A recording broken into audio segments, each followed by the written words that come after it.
Halo teman-teman, kita kembali lagi bersama dengan Akademi Ali Agam. Kita melanjutkan kelas kita, Filsafat untuk Masa, sesi yang ke-14, tentang praktik psikoanalitis. Ya teman-teman, kita melanjutkan seri tentang praktik ya. Kemarin sudah dengan praktik politik, lalu kali ini dengan praktik psikoanalitis, lalu setelah itu akan ada praktik seni dan juga praktik lainnya. Nah, kita akan memasuki sesi tentang praktik psikoanalitis di sini. Nah, teman-teman kalau belajar psikologi atau mendengar kata psikoanalisis tentu ingat satu orang yang disebut sebagai bapaknya ya, yaitu ini. Siapa ini? Ya, dia adalah Sigmund Freud dari Jerman ya.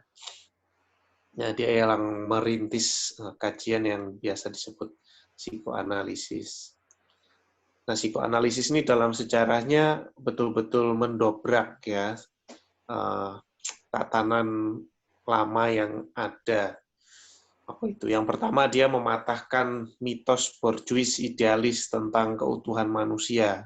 Jadi ya di masa kebangkitan borjuasi dan juga filosofi dan pandangan-pandangan dunia yang melekat dengan itu semua, yaitu pandangan tentang keutuhan manusia, seorang individu, lalu bagaimana pusatnya itu pada kesadaran, ya manusia yang rasional, yang berpikir, yang dari rasionalitasnya itu lalu juga mengubah dunia, lalu apa namanya bahwa satu individu itu seorang yang utuh, yang apa namanya mulia dan lain sebagainya.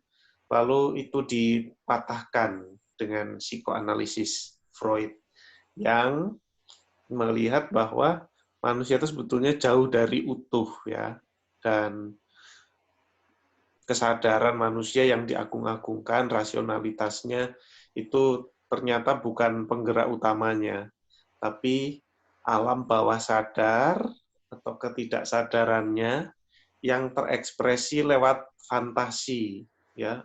Alam bawah sadar ini sesekali muncul simptomnya berupa fantasi-fantasi manusia yang seringkali mengejutkan dia sendiri. Dan ini semua berakar atau punya bentuk awal itu pada pengalaman seksual waktu bayi, ya. Cinta, kebencian, iri hati, itu ada pengalaman-pengalamannya dengan ibu, dengan ayah, kecemburuan dengan ayah, lalu apa namanya mimpi-mimpi untuk membunuh ayah supaya bisa bercinta dengan ibu dan lain sebagainya. Nah, dari sinilah Freud lalu menggambarkan sebuah topografi ya, sebuah gambaran tentang adanya skema ini, yaitu yang paling bawah itu alam bawah sadar, lalu di atasnya itu ada alam prasadar, ya, jadi sesuatu yang ya sudah ada di situ tapi belum disadari manusia.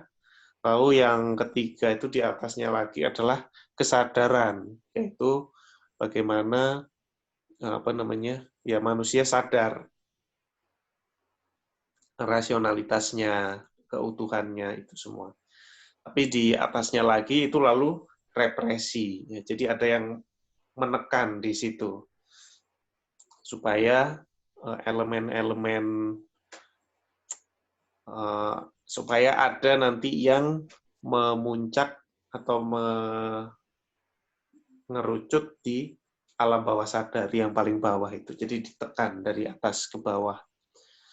Lalu dia juga menggambarkan topografi yang kedua ya, yaitu tentang adanya komponen-komponen ini dalam diri manusia, yaitu id yang merepresentasikan bawah sadar manusia yang direpresi, lalu ego ya manusia dalam utuhannya atau yang coba ia gambarkan sebagai keutuhan, kesadarannya, siapa dia, lalu yang di atasnya itu adalah, lalu yang komponen ketiga itu adalah superego, yaitu merepresentasikan tekanan dari masyarakat, dari keluarga, dari institusi tempat dia ada.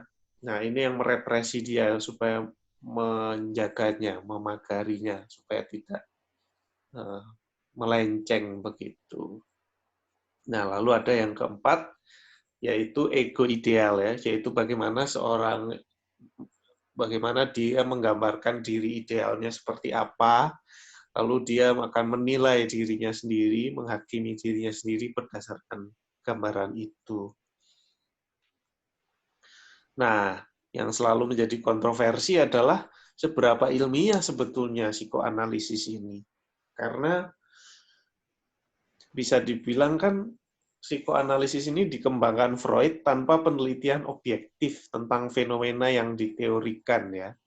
Jadi si Freud kan nggak pernah dia meneliti sendiri tentang seksualitas bayi gitu secara objektif begitu, ya. Maksudnya secara material diteliti di otaknya bayi atau seperti apa begitu. Ya kan teori-teorinya tuh muncul dari pengalamannya berpraktek klinik bersama orang-orang dewasa. Ya, lalu dari sana dia berteori tentang itu seksualitas bayi itu. Dan bisa dibilang psikoanalisisnya dikembangkan dalam ranah yang otonom, artinya dia tidak didasarkan pada teori-teori fisiobiologi dan lain sebagainya. Jadi ini menjadi pertanyaan. Dan konfirmasi dari psikoanalisis ini paling tidak hingga Althusser menulis, ya. Ini hanya dari pengalamannya menangani pasien dewasa saja. Jadi Freud berpraktek di klinik, ya, menjadi itu psikolog untuk orang, ya, lalu menganalisis mimpi-mimpinya, lalu dari situ dia bisa mengajak atau menggiring pasiennya untuk mencoba berpikir secara berbeda, dan dari situ muncullah kesembuhan. Nah, konfirmasi ini yang meyakinkan dia akan kebenaran teorinya. Jadi konfirmasi psikoanalisis ini hanya dari praktek berklinik, begitu. Nah, Althusser menyebutnya sebagai scientific incompletion, dan itu sah-sah saja. Artinya teori di mana ia masih menunggu kelengkapan sains dari cabang lain. Misalnya kalau suatu hari nanti atau mungkin sekarang sudah, ya, ada perkembangan neurobiologi yang bisa mengkonfirmasi teorinya Freud ini. Nah, itu mungkin ya bisa lebih lengkap begitu. Dan meskipun artinya dari psikoanalisis ini kita bisa melihat meskipun kelengkapan sains untuk mendukungnya itu belum lengkap, tapi karena ia terkonfirmasi dalam praktik, nah itu ya punya legitimasi tertentu. Jadi ada basis praktik di sana. Dan ini yang membawa kita pada pelajaran-pelajaran. Ya, jadi dari praktik psikoanalisis ini kita belajar yang pertama, bahwa praktik dapat muncul dari pengalaman ribuan tahun yang tidak dieksplorasi. Ya, artinya itu nggak dieksplorasi sebelum Freud. Dan dari pengalaman. Dan itu lalu bisa mentransformasikan secara penuh ranah pengalaman. Ya, artinya ya, itu muncul sesuatu yang baru dalam ranah pengalaman kita, bisa menyembuhkan, bisa mengubah seseorang. Nah, itu pengalaman ribuan tahun yang tidak dieksplorasi. Jadi ya misalnya kita juga bisa lihat itu misalnya soal perjuangan kelas begitu, ya. Itu juga pengalaman ribuan tahun yang mungkin sebelum Marx belum diteorikan betul. Lalu yang kedua, kita bisa melihat dari psikoanalisis ini sebuah contoh juga ya, bagaimana subjek sendirilah yang memproduksi transformasinya. Dan di sini ada hubungan dengan Marxisme. Ya, teman-teman, jangan lupa untuk subscribe, like, follow, komen, add, dan share akun-akun media sosial kami, ada YouTube, Instagram, dan juga Facebook. Sampai berjumpa lagi di video kita selanjutnya.